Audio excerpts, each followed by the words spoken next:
Former President George H.W. Bush has been hospitalized in Houston with an infection, just after attending the funeral of his wife, Barbara, a spokesman said Monday. Jim McGrath said on Twitter that the 93-year-old Bush is responding to treatments and appears to be recovering. He was admitted Sunday morning to Houston Methodist Hospital after an infection spread to his blood, McGrath said. Barbara Bush was laid to rest Saturday in a ceremony attended by her husband and former Presidents Bill Clinton, Barack Obama, George W. Bush and their wives, along with current First Lady Melania Trump. She was 92, and she and her husband had been married 73 years, the longest presidential marriage in U.S. history. The elder Bush uses a wheelchair and an electric scooter for mobility after developing a form of Parkinson's disease. And he has needed hospital treatment several times in recent years for respiratory problems.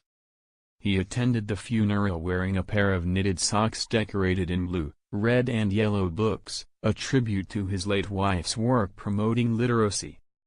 McGrath wouldn't elaborate Monday night on the specifics of Bush's condition, saying additional updates would be issued as events warrant.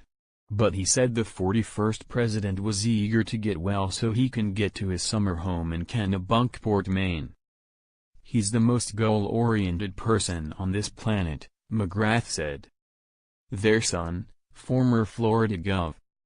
Jeb Bush, indicated during his eulogy Saturday that his father had been hospitalized recently at the same time Barbara Bush was in the hospital for the last time.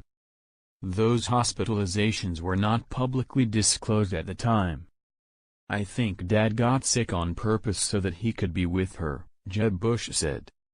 First Lady Melania Trump, who attended the funeral, sent her best wishes to the former president Monday evening, sending healing thoughts of strength, along with prayers, for President George H.W. Bush tonight, Melania Trump tweeted.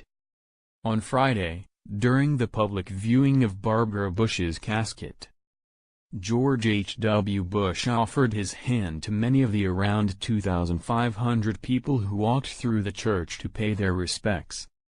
A year ago this month, Bush spent 2 weeks in the hospital for treatment of pneumonia and chronic bronchitis, a constant irritation of the lining of tubes that carry air to one's lungs.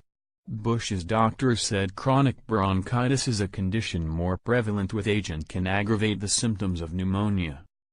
Bush was hospitalized for 16 days in January 2017 for pneumonia. During that hospital stay, which included time in intensive care, doctors inserted a breathing tube and connected him to a ventilator. He also was hospitalized in 2015 in Maine after falling at home and breaking a bone in his neck, and in December 2014 for about a week for shortness of breath. He spent Christmas 2012 in intensive care for a bronchitis-related cough and other issues.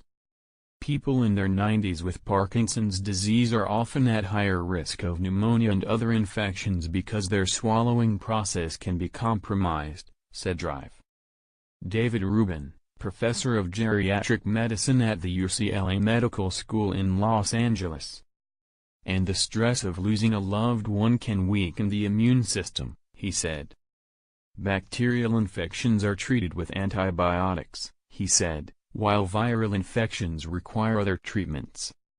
Infections that spread to the blood usually are not viral, however, he said. The prognosis for such a case would depend on a number of factors, including heart rate, blood pressure and oxygenation, Rubin said. The more of these parameters are abnormal, the more serious the case is, he said. George Herbert Walker Bush served as president from 1989 to 1993. Born June 12, 1924, in Milton, Massachusetts, Bush also served as a congressman, CIA director and Ronald Reagan's vice president.